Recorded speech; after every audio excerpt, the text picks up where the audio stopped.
Merry New Year's Eve! You guys are so lucky right now. You're so lucky because this is not only Turnbark Time Season 2, Episode 9. This is the 40th episode of Turnbark Time. Huge. I'm the Turn. I'm the Bark. And we're going to be here a long time. We thought about this. We took a little 2-week hiatus. That was good for us. It was good for our families. And now we're going to cap it off on New Year's Eve, posting this video to do 2020 in review. And now I want to clarify, we are going to talk about the good, the bad, and the weird. But maybe not in that order. And just understand there are things that we are just going to, things that jumped out at us. We know that 2020 has been a roller coaster ride of both good, bad, and weird events. We are not going to cover them all. We're not even going to go in chronological order. We're just going to talk about things that we feel were big issues to us personally. And we're going to talk a little about our personal lives. We're going to talk about the world. And then we're going to move on through and on to 2021. So let's start us off with the weird. So it's been a wacky year, and I guess the thing that's caused everything to be a little off this year, the whole reason that this weirdness of Turnbark Time even began, was our friend Rona. So the coronavirus is really kind of the root of all weirdness in 2020 because it changed schools, it changed our society, it changed sports, it changed entertainment. The toilet paper industry, for everything. And one of the things that it affects both of us so much in that we actually started this journey together because obviously coronavirus took place and really it kicked a lot of our kids out of school and put us into this internet world where we were trying to use Google Meets or Google Meets. Yeah, Google Meets. Or we were trying to use, what's that thing we used to use? Microsoft Teams. I just deleted it today. Yeah, it was impossible. And to hear from, teachers everywhere about the struggles, students everywhere about the struggles, just to try and get on, to keep going, was so wacky. And it just, and it changed our world, you can't eat at a restaurant anymore. You watch TV of shows. I can't help it. I watch shows and I watch people hug each other. I'm like, what are you doing? You can't do it. No.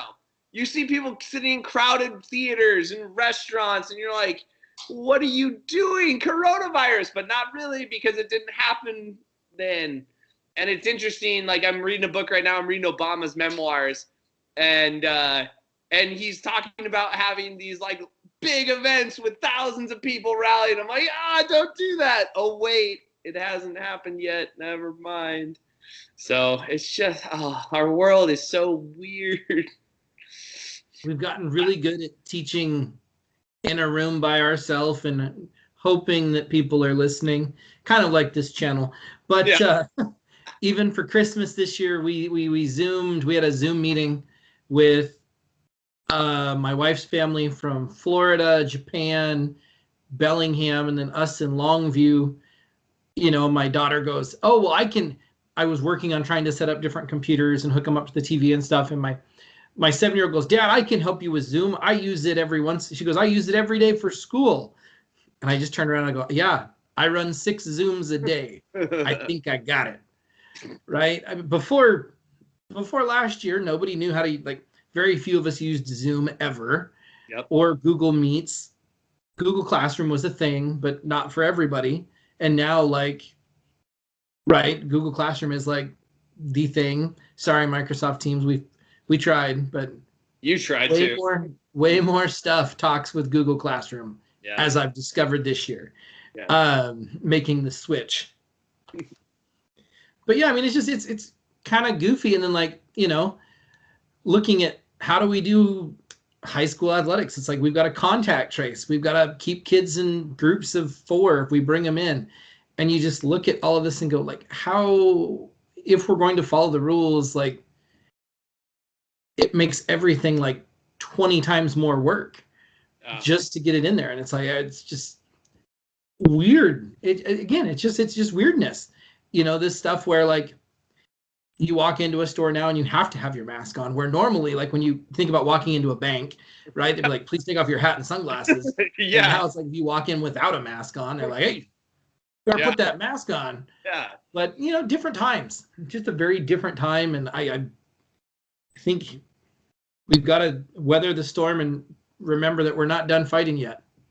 Yeah, I mean it. Just keep going on. Like we've taken steps as a nation and a world. We're headed, in the right direction, in my opinion. And we were just talking about before we got on camera that Quincy just had their first round of vaccinations for frontline workers and healthcare workers, or I should say, emergency responders and healthcare workers. Got a round of vaccines at the high school. And they did like a drive-up vaccination clinic and everything like that. So, I mean, we're on the road, but we're not done yet. And I think Joe Biden, the president-elect, said it best, where he's like, it's going to get darker before we start to see the light. And that's just what we need to know and we need to be ready for. So, but yeah, coronavirus is a weird, weird thing.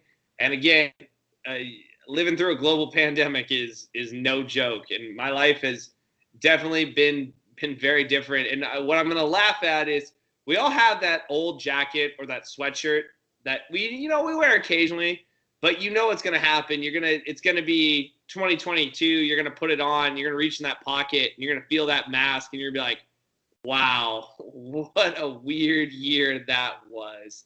So again, coronavirus is what's going to dictate a lot of our bad and a lot of our good that's coming up. So Barger, do you want to start with your not so great stuff of the year? Yeah, I will say one weird little thing here is that we decided that we'd do face masks with our school logo on it as a fundraiser, and I was like, I don't know if it's going to last long enough for us to make any money, and I'm happy to announce we're putting in an order for a second batch with a new design because people like the ones that we have so much, and they're like, we would really like a new design, and it's halfway through the school year, so why not? Yeah, so support Longview Athletics, Longview football. Through Mr. Barker. Arlong. There's sorry. One of those big towns that has two high schools. Yeah. But anyway, my bad for the year, my kind of societal bad for the year, besides partisan politics, which there's too much of that going on anyways. We're not going to sit there and beat the dead evil horse that just keeps blaring on Twitter and CNN and Fox and whatever news channel you're listening to. Just depends which side is doing the blabbering. But I want to talk about, I really fear that coronavirus is going to lead to the death of the movie theater. And it's one of those things that talking about watching movies, like you watch, Home Alone was on or Die Hard, and you're like, people are like, why aren't they on their cell phone? It's like, people don't have cell phones, or they use a pay phone. And the kid's like, what's that? Why are you putting money into that phone to use it? Or you think about war games, right? Where he uses like the little like Captain Crunch whistle to, hack NORAD with his computer. Like, what are you doing? Like all that stuff just doesn't make sense. And I really think because like Warner Brothers is pushing all of their theatrical releases out through HBO Max. Yeah. Sorry, everything's like HBO Max or like Disney Plus, and now it's going to be Discovery Plus. And it's really just, it might be movie theaters minus is the new app that's coming. But, like I kind of got sad. Like we have a big Stranger Things 1980s mall. Like when I watch Stranger Things and they're in the mall fighting the Demogorgon and stuff, like I'm like, that's totally the Three Rivers Mall, which is now dying. And there's actually apparently like Dead Mall is now a thing like on Wikipedia. And there are all of these 80s, early 90s style malls that are just because of the cost of rent and upkeep, our businesses are leaving and choosing to go to these like strip or satellite kind of malls. Yeah. And so, it's just our in-law in Kelso, the things that are propping up is Sportsman's Warehouse, which is an outdoor store. Yep. The movie theater, which can't operate right now. And then JCPenney's is like not even limping. It's like shuffle, like laying on its side, like dragging itself along the ground right now. And Macy's is already gone. And the majority, like the food court, I think out of a dozen slots, there's one place that actually operates in the food court. And there for a while, there was no food in the food court. Oh, geez. So it was just a hallway. It was a court. It was just a court that led to the parking lot. You know what I mean? So it's one of these things that, and even before that, like you go to the movie theater and it's like you don't even have to talk to the kid at the window anymore. You can just walk inside and use the kiosk. Yep. So all of these things, and like that's why movie prices have been going up, because more and more people aren't going to the movies and they're just waiting for it to come out digitally and renting it digitally. Like I rented Croods 2 for my kids, you know, because they're like, it was one of the first days of vacation, and the kids are like, well, what do we do? And it's Western Washington, so it's raining. You know, and it's cold outside, so it's like we don't want to go tromp around all the time and get sick and then have to have people go, oh gosh, do they have the Rona? But you know, it's just I really think that, you know, and Disney pushed Mulan out through Disney Plus. You paid extra for it, but then they just pushed out their movie Soul, which I enjoyed. Very much a more of an older person's movie. You learn about the Quiet Coyote, not the peyote. That's a different movie. But you know, I just think that with internet and broadband, you know, like faster internet going out and more people getting smart devices, that I think this could be the meteorite that kills the dinosaur, you know, the dinosaur that is the movie theater, in the same way that, you know, how Netflix killed Blockbuster, you know, streaming services are going to kill the movie theater, just like they killed, well, Blockbuster before it was, before it morphed. We got a rogue strain of Netflix. Exactly. Yeah, it's sad because I do remember going to the movies with my dad, like all guys, and they were just it was such a great time, like just to have that experience. And I remember my dad would take us to movies by ourselves. I remember going to movies at midnight showings and how big midnight showings were for different movies and things like that. So huge. And it is kind of unfortunate. You could kind of see the writing on the wall, which was hard because like you had things like Redbox, you know, where you could go and get those movies really easily, which again, like kind of kills Blockbuster, but also the movie theater is more expensive. It costs more, but you were paying for the experience to go sit in the theater and do that. And it's just too bad. That I hope it doesn't. I hope you're wrong, but I also understand like this is to be mine. My bad is we lost a lot of people that had big influences around. And I know I am not listing all of these people that have passed away. I just have collected a list of some people. And I'm just going to read off some names, and I'm going to focus on a couple big ones when I get to the ends. But we lost like singers like Kenny Rogers and Little Richard. We lost Chadwick Boseman, Black Panther, you know, and one of the coolest things about him that I thought was really impressive, Wakanda Forever, was that he didn't tell people that he had that colon cancer that ended up taking his life. And it didn't, when he passed, everyone was shocked because he had filmed movies while having aggressive cancer treatments. We did a episode on Sean Connery. Lost Sean Connery. Regis Philbin. I remember watching Who Wants to Be a Millionaire nightly when I was a kid, and feeling cool when I got the question right, even if it was a guess out of 1 of 4. Somebody who maybe not the biggest impact on my life, but somebody who I saw on the daily when I was sick was Wilford Brimley. We lost Wilford Brimley, and diabetes testing supplies guy who was always on the Price is Right commercials. Other people, Alex Trebek, again, all the time watching Jeopardy nightly with my family. My mom loved Wheel of Fortune. Jeopardy was right on after it. So kind of dealing with that, you know. And maybe some more serious folks and stuff like that. John Lewis, Representative John Lewis, huge civil rights activist, you know, was there in the march on Selma and crossed the bridge and was beaten for it. And he went on to have a long career making a better life for people in the House of Representatives. Ruth Bader Ginsburg, we did a whole episode on her and talked about her and her lasting legacy for the Supreme Court. And then my last one that kind of hit home was, unfortunately, in March, Kobe Bryant was killed along with one of his daughters, Gianna Bryant, in a helicopter crash. And that spun circles around the world. We did not, I mean, obviously all death is tragedy, but to have something so young and everything like that and the influence they had on the world, if you don't know the influence Kobe had on the world, look up Kobe Bryant around the world and you'll see how the world grieved for him and all the impact he had. And I mean, the list goes on and on. There's tons of people that impacted the world for a better and unfortunately passed away this year. And it kept feeling like, as we were going through the weirdness of coronavirus and dealing with, like we talked about, the partisan politics and all that, to lose these people was just huge. And every time it was just another blow that we took as a society. So that's what I'm focusing on for my bad. My bad, a little bit personal. Obviously, my bad moment is July 18th.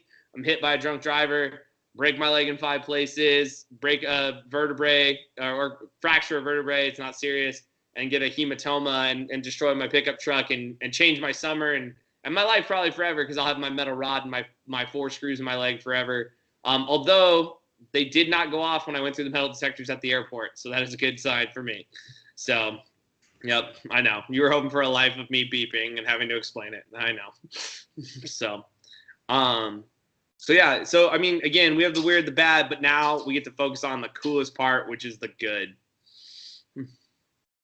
So, the good things, kind of going back to, kind of looking at what the positive things in all this have been, is people have been pulling together. Like, we've, as much as kind of the large national stories are about animosity and living in the Northwest, there's been a lot of news about Portland and Seattle throughout the summer and protests and rioting and things getting broken. But outside of that, in kind of like the everyday lives, you have a lot more people that are going out and spending money, trying to take care of our local businesses, going out and supporting them in any way we can, buying gift cards, and then people, like, even before the government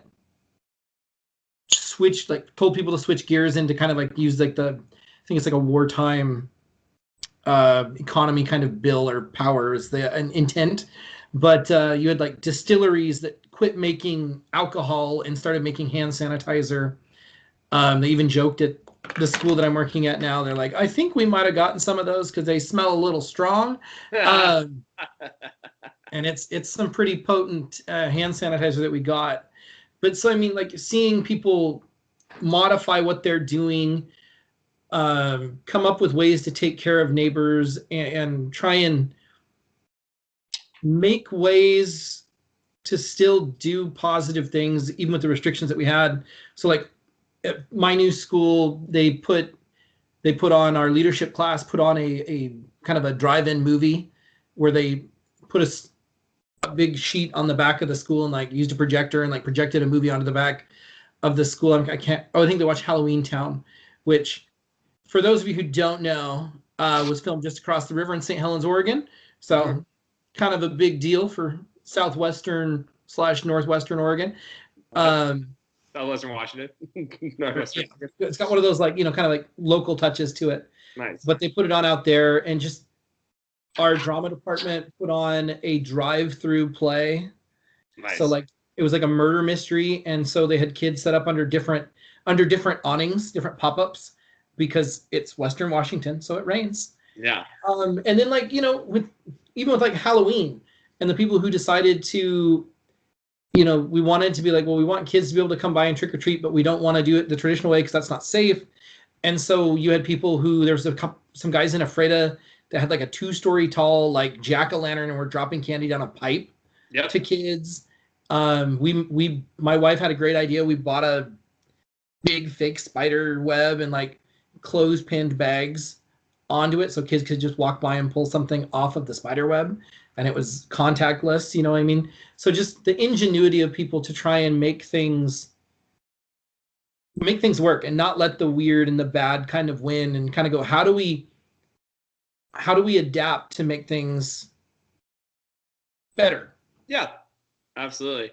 And it's cool because Quincy, big shout out to Kylie Youngren and Haley Weber for putting on, and many other people probably too. I apologize. Mr. Barpness was a part of it too. They put on a play for Quincy community or anybody who wanted to watch on YouTube. And it followed a link and everything like that. And the kids did an amazing job. It was so well done. And well advertised and everything like that. So I look forward to seeing that, because that is a big part. That's a big culture builder, and the community likes those types of things. And building off what you said, like mine is that John Krasinski's Some Good News. And that was probably one of my favorite like things that popped up during the pandemic, because it looked at all the things that could be done, and he tried to collect as many stories as he could talking about the good that people do. And he himself trying to do some of those things, like putting on a prom for teenagers, or giving like the graduation speeches, and doing those types of things. I loved what he did for the girl for Hamilton. Like, there was just so many cool things. And again, if you haven't seen it, he has another episode out that's really good. So Some Good News, again, John Krasinski, shout out. I don't know if he'll ever know who I am, but I loved him on The Office and as Jack Ryan. So hopefully he'll see this video and say hi to me. But again, there is so much good in the world.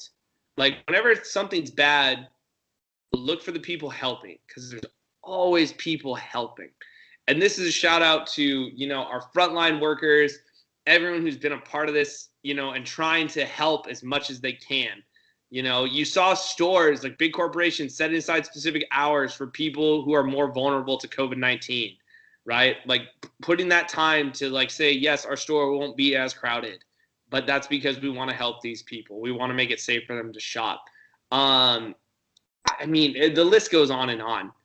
And one of the things that's just so empowering to me is that you end it with a bang. And for those of you who don't know, it was really exciting for me. My one piece of good news that I have is I did get engaged. Yeah, boy wonder is finally going to get married, as Mr. Barker used to call me back in the day. So my fiance, can't call her girlfriend anymore. I've done it twice now in front of her, and she gets mad. Not mad, jokingly. She's like, "Oh, girlfriend, huh?" And then she waves that rock in front of my hand. But my fiance, India Wolfendale, said yes. She's moving in with me on the 2nd. It's been exciting and stuff like that. So we're ending this year with such a cool thing, and there's such hope for the future. I think that's one of the biggest things that I've taken away from this, is that, again, when everything can go wrong, there's always that hope to continue on to the next thing. So, Mark, final thoughts, 2020.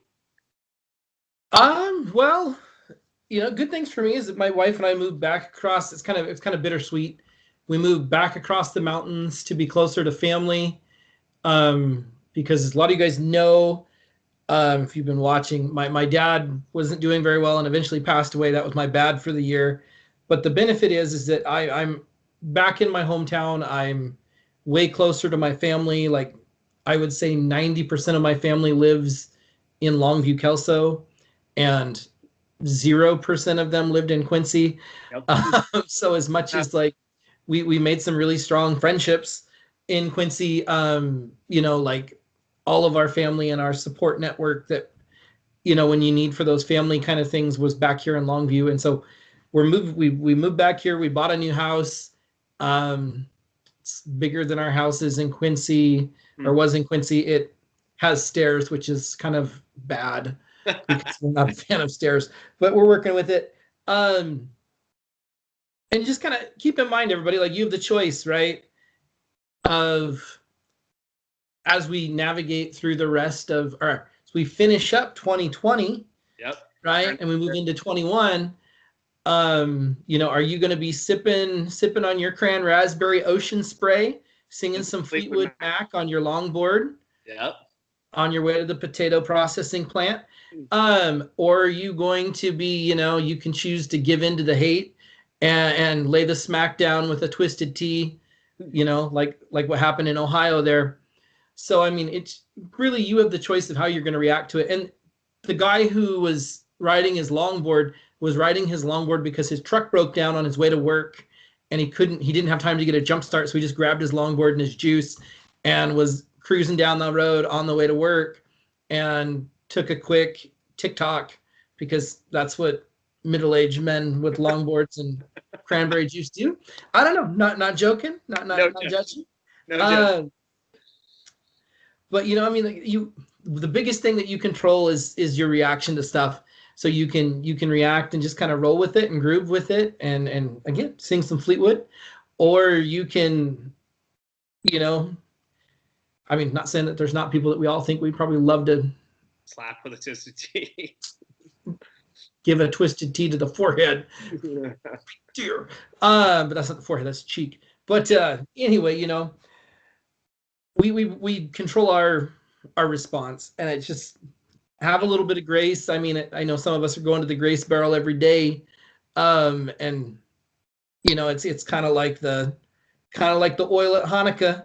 You think I've only got enough grace for, oh child, I love you, but right, this is the third bag of goldfish today. keep reaching into that barrel of grace, and you're going to keep finding some oil for more than 8 nights. But or whatever it is. I'm not Jewish, but I apologize if that wasn't the right number. But kudos to you that navigate the YouTube and find our channel. It's like navigating the Acades maelstrom on your way on the Kessel Run. But good Star Wars nerd joke in there for you. Yep. Been doing a little Star Wars lately. So had my oldest watched episode 9 yesterday with me. Perfect. Yep, I've been dipping back into the Avatar: The Last Airbender, and one of the things that stuck out to me was in that, I think it's the 3rd episode, they were introduced to his mentor and guide and his guardian, and they're playing a flashback, and he says, we cannot concern ourselves with what was, we must focus on what is. And I mean, that's the end of the day, right? Like, take care of each other. Be there for people. If you have a disagreement, remember that we have more things in common with our fellow humans that walk this earth than differences. Differences just generate emotion, therefore they seem more important to us. But at the end of the day, we all want to just be happy and healthy and to live our lives the way we wish. So, peace out, 2020. We'll see you later. Until next time and until next year, I'm the Turn. I'm the Bark. We're going to be here a long time. Have a good night, everybody. Be safe. And be well. And a happy new year. Be responsible. Always.